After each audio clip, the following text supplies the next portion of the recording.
এবারের স্থানীয় সরকার নির্বাচন ক্ষমতাসীন দল এবং সরকারের জন্য বেশ চ্যালেঞ্জেস, এবং এই চ্যালেঞ্জটা শুধু শাসক দল বিএনপির জন্য না, এমনকি বিরোধী জামাত এনসিপির জন্য। কারণ নির্বাচনটা হচ্ছে নির্দলীয় নির্বাচনে যে কেউ অংশ নিতে পারে। সেখানে খেয়াল করেন, যেখানে আওয়ামী লীগ পুনর্বাসনের জন্য চেষ্টা করছে এবং বিভিন্ন জায়গায় তারা এখন মিছিল বের করছে, তাদের শক্তিমত্তা দেখাচ্ছে, নির্বাচনটা হবে আর একটা শক্তিমত্তা দেখানোর তাদের একটা সাংবিধানিক অধিকার চলে আসবে। অর্থাৎ যেহেতু নির্দলীয়, ফলে নির্দলীয় ব্যক্তি হিসেবে তারা নির্বাচনে অংশ নেবে। তখন কি হবে? আপনি জানতেছেন যে সে আওয়ামী লীগের, কিন্তু যেহেতু আওয়ামী লীগ নামে হচ্ছে না, সুতরাং আপনি বাধা দিতে পারেন না। ডক্টর জাহিদুর রহমান কিন্তু ঠিক সেই কথাটিই বলেছেন। আজকে সাংবাদিকদের প্রশ্নের জবাবে তিনি বলছেন যে এখানে বাধা দেওয়ার কিছু নেই, কাউকেই বাধা দেওয়া যাবে না, কারণ নির্বাচনটা হবে নির্দলীয়। এখন নির্দলীয় নির্বাচনে দলীয় সরকার, বিরোধী দল সবাই কিন্তু বিপদে পড়তে যাচ্ছে। কারণ যেটা হয় বাংলাদেশের রাজনীতিতে, আপনি যে দলকে নিষিদ্ধ করছেন, তাদেরকে মাঠে রাজনীতি করতে দিচ্ছেন না, যখন এটাকে আইন, শক্তি এবং প্রশাসনিক ব্যবস্থার মধ্য দিয়ে যখন জিনিসটা করা হচ্ছে, তখন কিন্তু তার একটা জনপ্রিয়তা বাড়তে থাকে। মানুষের যেটা হয়, খুব দ্রুতই সে দুঃখ ভুলে যায়। 15 বছরের দুঃশাসনের স্মৃতি নিয়ে মানুষ চলতে চায় না।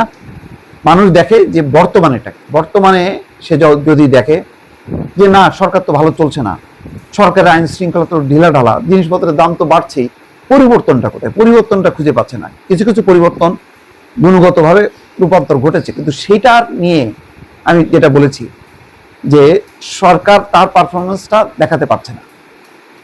প্রধানমন্ত্রীর পারফরমেন্স নিয়ে কোনো বিতর্ক নেই। আমার ধারণা কেউ কেউ সমালোচনা করেন ওই সামান্য স্লিপ অফ টাং হিসাবে কয়েকটা কথা নিয়ে, বেশ, যে প্রধানমন্ত্রী খবরই রাখেন না। প্রধানমন্ত্রী খবর রাখেন কিনা কেউ কিন্তু বলেননি যে বাংলাদেশের প্রধানমন্ত্রী কোরবানির ঈদের বর্জ্য অপসারণটা ঠিক মতন হলো কিনা, 4 ঘন্টা ধরে ঢাকা শহরে ঘুরে বেড়াচ্ছেন কিনা, এইটা কিন্তু ক্রেডিট দেওয়া হয় না।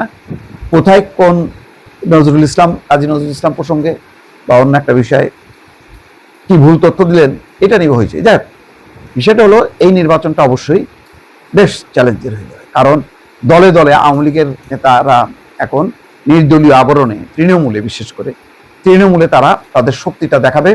তারা যদি জয়যুক্ত হয়, তাহলে ওইটাকে কেন্দ্র করে ওই নির্দলীয় ইউপি চেয়ারম্যান বা মেম্বার, তাদেরকে ঘিরেই কিন্তু তারা একটা রাজনীতির একটা প্রাথমিক আলামত শুরু করবে, এবং হয়তো তার প্রস্তুতি তারা জোরে সোরে নিচ্ছে।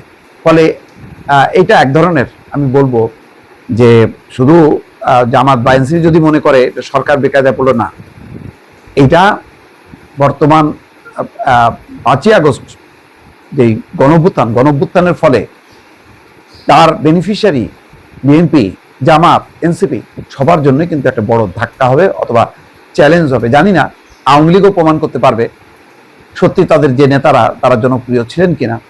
এটাও মানে পরখ করে নেওয়া যাবে যে অন্তত নির্দলীয় ব্যানারে হলেও তারা তো নির্বাচন তো করবে, তাদের নেতারা জনপ্রিয় নাকি 15 বছরে তারা যে দুঃশাসন করছে, তাদের প্রতিনিধি হিসেবে তারা যে নির্বাচন করছে, ফলে তাদের জনপ্রিয়তা নেই, এটা প্রমাণ হবে, নাকি জনপ্রিয়তা আছে প্রমাণ হবে। এটা এই নির্বাচনটা একটা বড় ধরনের একটা মানদণ্ড, এবং এটা আমি আগেই বলেছি যে ক্ষমতাসীন দল এবং ক্ষমতার বাইরে বিরোধী দল সবার জন্য বেশ একটা অগ্নি পরীক্ষা তৈরি হবে এই লোকাল নির্বাচনে।